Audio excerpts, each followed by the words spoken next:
Listen. If you do not understand white supremacy, what it is, and how it works, everything else that you understand will only confuse you.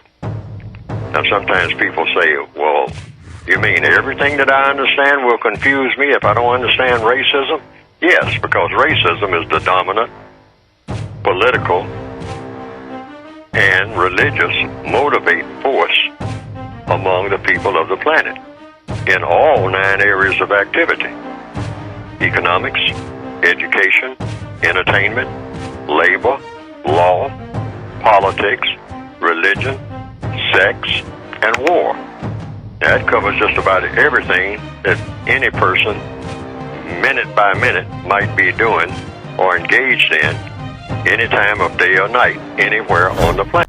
We're not thinking about what's coming at us at all, because most people don't even have an idea that such a thing as white supremacy exists.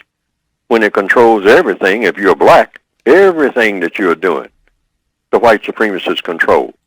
Even when you think that you're controlling something. The average black person wakes up in the morning and say, well, I'm going to do this, and I'm going to do that. Well, you're going to do this and you're going to do that on whose terms? I mean, when you walk out your door and the street that you walk on, who determines what street that you are going to be on? Even when you walk out what you call your door. Because your door might not even be your door. Your door may be something that you owe somebody for. Have you thought of that? You say, this is my door. This is my house. Is it really? When you stop to think, who really owns your house?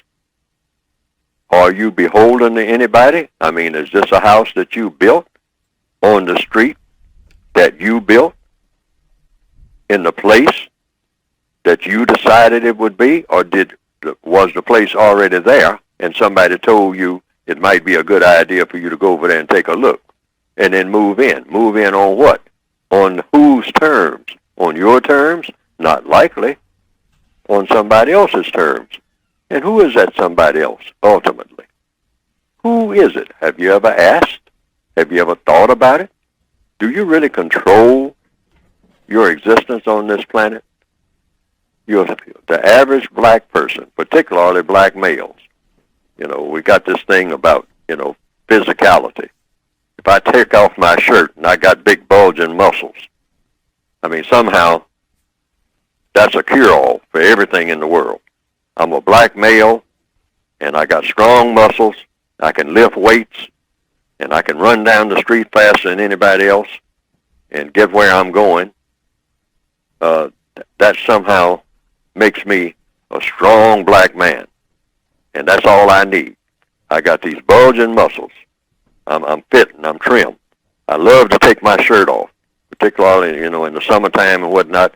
I don't want to wear a shirt at all. I take my shirt off so people can see my strong muscles. Okay. And I can lift things. I can go here and I can go there. But have you ever stopped to think about what you can use your muscles for or against? And what's the product? Is this all that you have? Do you have anything else to show for your being on this planet up to now? Do you have a plan for the future that goes beyond just you taking up the sidewalk, making people walk around you when you come down the sidewalk because you're in the middle, and they have to go past you, the ladies with the baby strollers and all like that, because you are, your own man? Or are you really a man? Because the people who, when Martin Luther King was assassinated, there were a lot of strong males, strong black males, but I tend to believe they were people who understood their position in the system of white supremacy. That's why they had signs. Now, these are people that lift garbage pails. You got to be strong to do that. But they had signs saying what? I am a man. People right now can go to their computers and punch up the day that Martin Luther King was assassinated, April 1968. And there in Memphis, Tennessee, Martin Luther King was there to help the garbage workers, who were all black, I understand, to get higher wages. And these garbage workers, these sanitation workers, proud people who, many of them, I mean, were, you might call it that day, pillars of the community and in the church and all like that. But they were sanitation workers. But they were also saying, yeah, even though we're sanitation workers, we should be getting a decent wage. But they didn't have signs saying we should be getting a decent wage. They had signs saying, almost in unison, there are photographs of it. That's a historical record, saying what? I am a man, M-A-N. Like Muddy Waters even had a song saying, man, man, you know. Right. Over and over again. And when black people, and they don't say it so much nowadays, they say dude, but black people used to use the word man all the time back in the 40s and 50s. Why? Right. You had to keep saying that to kind of reassure yourself that that's what you should be. You should be treated like a man. You know, I'm a man. I mean, don't be calling me no boy. I'm a man. You say boy this and boy that. I'm tired of hearing that. You know, I mean, even when black people would say it to each other. Hey, boy, you know. Hey, well, you know, man, hey, I'm a man. I'm 3 times 7. That was a common saying. 3 times 7. That makes me 21. You know, I'm a man. And if you don't believe I'm a man, I'll prove it to you.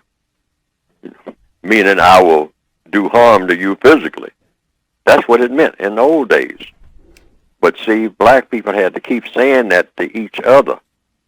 And finally they had to start saying it to white people, but the white supremacists said, it's only going to be one man on this planet. And you boys who want to be men, I tell you what, after Martin Luther King is dead, I'll make a deal with you. You'll go from boys not to men. You'll go from boys to women. To women.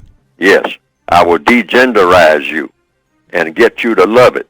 You will love acting like your sisters and love being that way and go around looking for another male to do things with you in the bed like you're a female.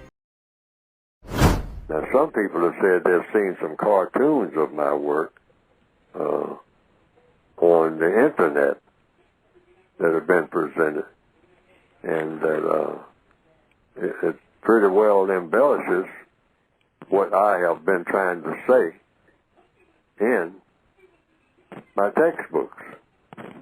And to the extent that it does that, well, that has been, from what I understand, some people reported to me, a plus. Because they didn't understand what I had written very well, but when they saw those cartoons that just repeated what I was saying and attaching my name to it, and came right out of the book, the material did, they say that they better understood it. And I can understand that because people are kind of visual, particularly in the year 2021 now, more visual than ever.